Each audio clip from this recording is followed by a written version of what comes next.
Hey everyone, welcome back to my channel. Today's video we will be continuing to go through fantasy football projections for the 2021 NFL season, and we are going through every single team's fantasy outlook for their players. I'm doing a preview of their team and giving you advice on which players to start and sit going into the fantasy football season so you could be set up for success to win your league. I'm doing that with every team this offseason, and then as we get closer to the draft, I'll go through draft-specific coverage, position-specific coverage, advice, etc., and then continue throughout the season. So this is to help you win a fantasy football championship. So before I go into talking about the Miami Dolphins today, I want to talk real quick about my channel. I make a lot of videos on my channel. I make mostly the main three things that I do are fantasy football, song reactions, and song covers. I also do some other things from time to time as well that I want to try to mix in. So try to do that if I can, but mostly if you want to check out other content on my channel, I have reactions, covers, etc. So take a look at my content if you're interested in a wide variety of stuff that you might be interested in. So yeah, we'll go ahead and talk about the Miami Dolphins. And I first go over every team's schedule as I've been talking about, because this lets you know when your players can get on a roll for a certain team and when you might want to consider trading players to buy low or sell high based on the matchups they have. And with the Miami Dolphins, the takeaway that I have with them is that they have a very difficult beginning of the schedule. The first 5 weeks of the season in particular are pretty difficult for them. But then week 6 and on, there's a few difficult matchups in there defense-wise, but they have a much easier schedule based on projections of how teams' defenses are going to look this season. So the key with Miami is you want to, the first 5 weeks, expect difficult matchups, but then after week 5, buy low on these players. Try to get them for the rest of the season because they've got a pretty favorable schedule the rest of the way. We take a look at their schedule specifically. Week 1, they're going to New England. I think they will be a better defense because they had a lot of guys sit out last year because of COVID. They get, the first game of the year. They're going to come a lot more prepared on defense than maybe they would if they were more worn out later in the season. Then they get Buffalo, which is an improving defense that projects to be pretty good. Week 3, they have the Las Vegas Raiders, which is not a very good defense. But then the next 2 weeks, they've got the Indianapolis Colts and the Tampa Bay Buccaneers, which both project to be in the top half, and in Tampa Bay's case, top 5 defenses in the league. So that first 5 weeks is pretty difficult, and it could have an effect on this offense, particularly with Tua being their quarterback. He's not exactly the most explosive of quarterbacks at this time. I'm going to talk about him in a little bit. But buy low after week 5, though, because their schedule significantly improves from there. They've got Jacksonville and Atlanta. Those are both not very good defenses at all. Then they go to Buffalo. That'll probably be a difficult matchup, but there's only a few matchups, including that one, the rest of the way, that are particularly difficult for them. They host Houston in the next game. Houston is not a very good defense. Baltimore projects to be a good defense, but then the next 3 weeks are the Jets, the Carolina Panthers, and the New York Giants. So if you notice here, they don't have their bye week until week 14, which is one of the later byes on the schedule. So the benefit of this is that after week 5, they've got a lot of bad defenses that give them good offensive matchups. But then 2, a lot of these players will be available when a lot of other teams are on byes. So you could have some Dolphins that you can pick up around the time of what's known as bye-apocalypse by the fantasy footballers, which is basically a lot of teams are on a bye, and then you have to pick up different guys to fill in. Dolphins players are players to target, especially when they've got matchups like the Houston Texans in week 9, the New York Jets in week 11, Carolina Panthers in week 12. Those are all bye-heavy weeks that the Dolphins should be able to take advantage of. And then after the bye, things are actually pretty favorable in the desired playoff rounds. Basically what I mean by that is last week of the season, you don't want to have that matchup in your playoffs, but some leagues, they end up working that way. But basically for week 15, 16, 17, New York Jets, New Orleans Saints, which they're probably a mid-tier defense. That's a challenging matchup. And then Tennessee Titans in week 17. Tennessee projects to be a pretty poor defense. They were not good at all last year. And then the last week against New England. So playoff schedule, not great necessarily, but it's also like they've got some pretty decent matchups in there, especially week 15 and 17 that you could really use to your advantage in the playoffs. So really try to buy low on these guys after week 5 when they play Tampa Bay, because from then on, a lot of good matchups for them.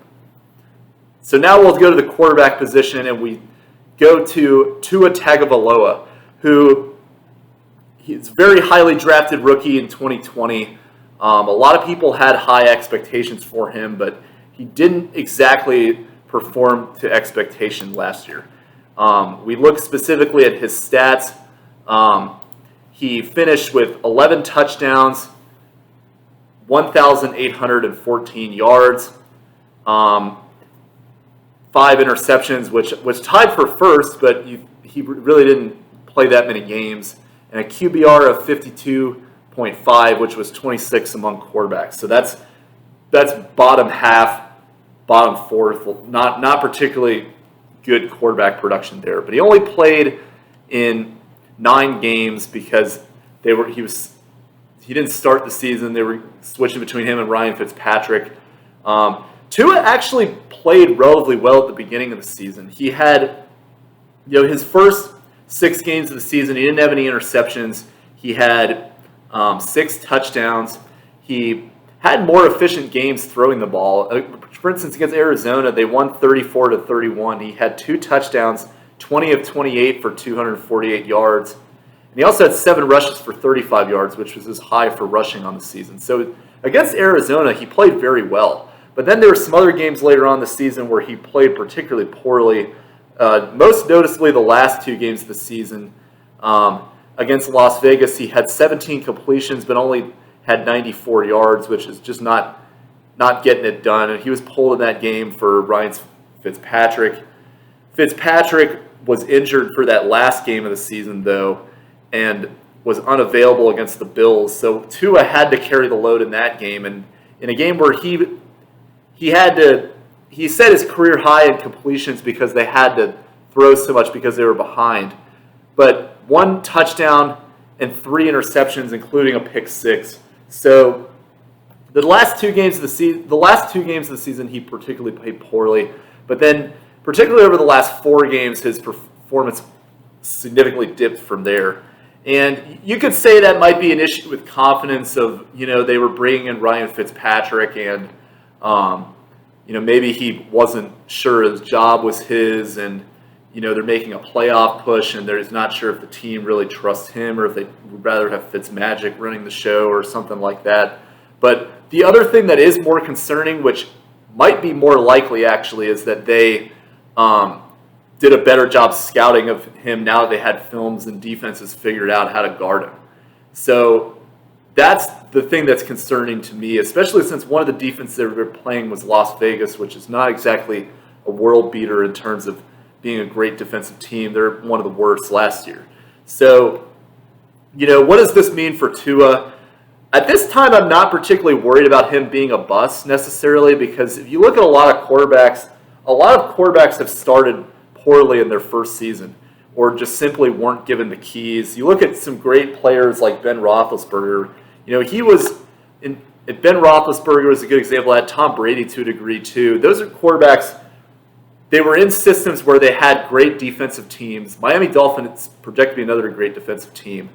But they didn't have to necessarily be elite quarterbacks. They can kind of just rely on the defense and be game managers. It wasn't until they became more mature quarterbacks and had developed more experience and confidence in the offense that they really started to become the all-time greats that they are today. So there is potential that I could see that for Tua, but there also is potential where he might end up being a bust again because he's got his injury issues. He's kind of got an awkward throwing motion. He's kind of got doesn't exactly know who he is in terms of is he a running quarterback or is he a throwing quarterback? So these kind of things concern me a little bit with him. And with all that being said, he's not really a guy I'm looking to target at all in fantasy football drafts. There could be good streaming matchups for him, but really what I'm going to do with Tua is I'm not going to try to get him on my team at all, but I'm really going to pay attention to what happens in Week 3 when they play the Raiders, because the Raiders don't project to be a good defense. And among those first 5 games of the season, that's their best matchup. So if look at those first 5 weeks, if he does poorly against the Raiders, that's a sign that this guy is probably not going to be somebody you're going to want in fantasy football at all. But if he plays well, then he might have potential value for you to pick up as one of a buy low candidates who will probably be on waivers at that time. Other guys of note on their roster, at the quarterback position, they brought over Jacoby Brissett. I don't think he's going to really get a lot of time because, I mean, he's proven that he's not a starting level quarterback either, although he's had some mild success at that in the past. But, I mean, it will be interesting if Tua plays very poorly against the difficult matchups they have. Maybe Jacoby Brissett will get some time. But, I mean, it looks really bad if you're a former top 10 draft pick and then you have a situation where you're getting benched 2 years in a row. But we'll see how this develops. We move to running backs now. Running back, a lot of people thought they would upgrade at running back, but they did not get an upgraded running back. So what they have right now is they're rolling with Myles Gaskin, who was their most productive running back that they had last year. Gaskin particularly played well late in the season. He had a 2 touchdown game receiving against Las Vegas. On 87 yards. And against the Cincinnati Bengals, he didn't necessarily break out in that game, but he did have 21 attempts for 90 yards. So he's getting a lot of opportunity. And pretty much like the last half of the season was where he really kind of started to take off. So he whenever he was in, he generally had double-digit carries. There were a couple games where he had at least 18. About half of the games that he did play significant time, he got at least 18 carries. So he's getting involved in this offense. And he's also, in terms of the receiving game, he's relatively reliable as well. He finished with a total of 41 receptions. So in the amount of games that he played, that's about 4 to 4.5 receptions a game. So not bad overall. And when he's averaging 9.5 a reception too, he's able to get you some speed to get down the field as well. Gaskin is not a guy that I'm particularly high on taking as a running back, but I do think he's a solid running back that you could take 5th to 6th round because he's definitely one of the lower tier running backs in terms of the guys that will be taken in the fantasy football draft because he's not anywhere near the name brand value of some of these other guys. So that being said, he could be some solid value for you in the middle rounds of the draft, but he's a guy that I think is going to be maybe an RB2 at best, but he's probably going to be more of that guy that you can really just put in as your flex or just give yourself some RB depth in case one of the running backs are either hurt or on a bye. But overall, not bad value for you. Especially in PPR, that just adds more upside to him. Another player of note they have is Malcolm Brown. They brought him over from the Rams.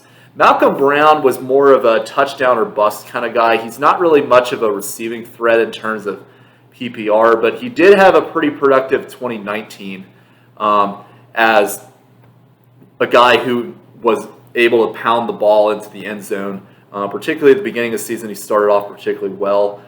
I could see a scenario where they use him as a goal line back in Miami, but he's not got the level of upside that Gaskin has. Malcolm Brown is 28 years old. Gaskin is only 24, so he doesn't have as much upside there. The Dolphins also are I don't think their offensive line is to the point where they can really have a ton of success as a pure goal line specialist because they've had some difficulty in the past with guys like Jordan Howard on the team last year of really kind of pushing the pile in the end zone and things like that. So I don't think Malcolm Brown is going to replicate that level of success that he had with the Rams, but he is worth keeping an eye on, especially if Gaskin does not show the level of consistency that he did last year.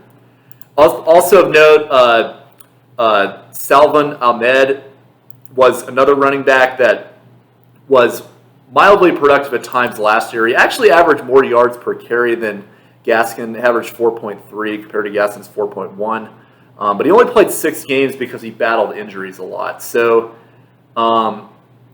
maybe if this is a running back situation where there's a void that could potentially be filled if Gaskin doesn't play up to his level that he did last year, Ahmed could be somebody who could break through to take that, but at this time I don't really see that happening until he shows that he can stay healthy, especially the fact that he's listed 3rd on the depth chart right now. Not really seeing a lot of opportunity for him, so merely just a guy you kind of want to monitor at this time.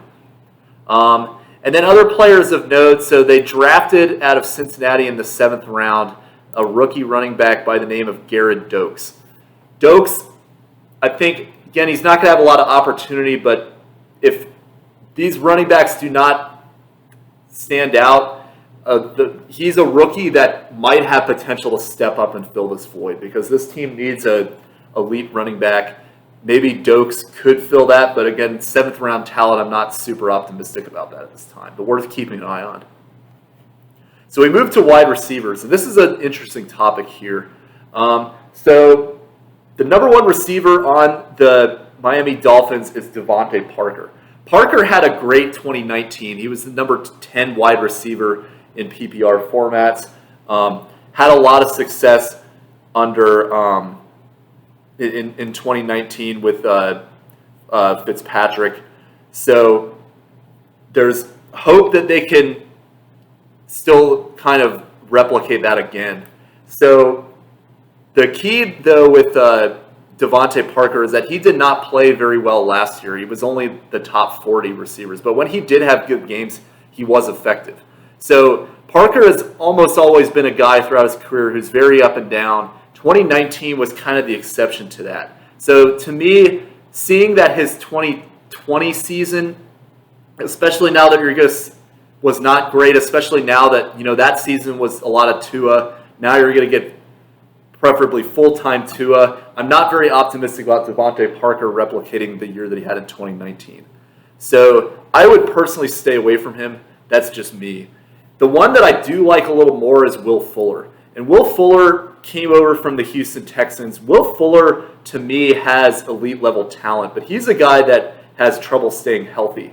But that guy really showed last year, especially when DeAndre Hopkins went to the Arizona Cardinals. Fuller took over as the number 1 wide receiver and was playing like a top 5 to top 10 wide receiver for the majority of the season until he got suspended for, I believe, some kind of PED, substance abuse kind of thing. I'm not exactly sure what happened there. But Will Fuller is going to be suspended for, I believe, the first 2 games of this season, maybe only 1 game. But he has a lot of potential to step up as a guy that could be the number 1 receiver on this team, and a lot of people aren't really talking about him at all. So I really like Will Fuller. I don't think he's going to get drafted super high either, especially since he's suspended to begin the season. So a good mid-round target for you in the draft. So now we get into the interesting topic of debate is Jaylen Waddle. So Jaylen Waddle, I was surprised he was taken that high. I thought he would be a top 10 to top 20 pick, but going number 6 to Miami was very surprising to me. I'm going to talk about this a little more, but I'm a little skeptical with rookie wide receivers, especially ones that are taken that high, because there is a long track record of wide receivers that are taken in the first round that do not do it as well as anticipated. Example, this is Corey Davis. Charles Rogers is a one that comes to mind. He's one of the more drastic examples of that from years ago. John Ross in particular, a guy like Jaylen Waddle who was known for speed, but he proved to be a bust as a wide receiver taken with, I believe, the number 12 pick that season. So Jaylen Waddle going 6, they must really like him if they're taking him there. And they have a lot of reason too. The guy has excellent speed. He didn't run the 40 this year because he had an ankle injury, but he's expected to be compared to somebody like Tyreek Hill, a guy who's really fast, can just bomb. You can just bomb it down the field to him, and he's going to get a touchdown for you, much like Hill. He's not the best route runner, but he's got elite speed. But you have to have a coach that knows how to utilize that. as I talked about in the video with Tutu Atwell in the last video I made. So I do think that Brian Flores can do that, but I'm just worried that with Jaylen Waddle that he's going to get a lot of hype as this guy that's always the next Tyreek Hill. So I would much rather have Tutu Atwell on the Rams than Jaylen Waddle on the Dolphins for that reason, because of the hype value. Waddle is interesting to me, but I'm not necessarily reaching to try to take him. But if he does fall to me within the range that I'm going to be drafting him, he's somebody that I would definitely consider drafting. Other receivers, Preston Williams has had some success in the past, but he recently tore his ACL. So I think that now that he's going to be fourth on the depth chart, I'm not super high on his output. And then other guys of note that have had success as speed receivers are Jakeem Grant and Albert Wilson. So this is another thing I'm concerned about with Waddle, is what's Grant and Wilson's role going to be, because they're more experienced and they know how to, they know the system. So is Waddle going to kind of be more of they're going to groom him behind these guys and split their touches? That's a little concerning to me. So keep that in mind as well with Jaylen Waddle going into this fantasy football draft. Running a little long here, but we'll go to tight end now. Mike Gesicki, he was a good tight end, and I think that, you look at his stats from last year, he was pretty reliable as a tight end that you could have in the fringe stream to late draft area. So he was the number 2 receiver in terms of both yards and targets for the Dolphins, and I think he's going to get some more targets, especially with Tua needing to rely on tight ends a little more often, because he's not exactly great at getting the ball down the field yet.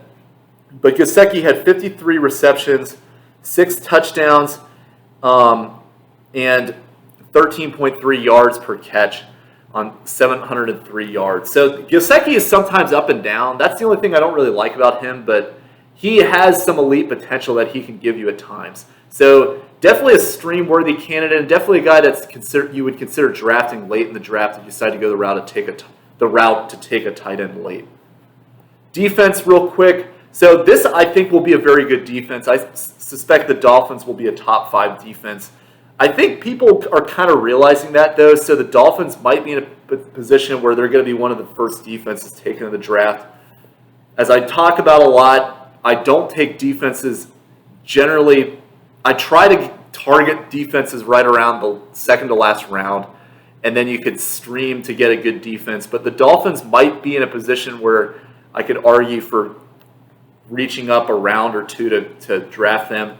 But don't get carried away and cost yourself some skill position players that I think will be more beneficial to you, is what I'm getting at. And then the Dolphins kicker. So Jason Sanders is their place kicker. He had a pretty successful season last year. He was right up there with Younghoe Koo as one of the best kickers, and also one of the guys that is generally not drafted. So again, why you don't take kickers anywhere other than the last round of the fantasy football draft. So I'm going to make a video about this. Stay tuned. But Jason Sanders is a good kicker to target who will probably be available in that last round of the draft. So that's all I got for this video. Ran a little long today, but we will talk about the Minnesota Vikings next. Stay tuned, and hope you enjoyed the video.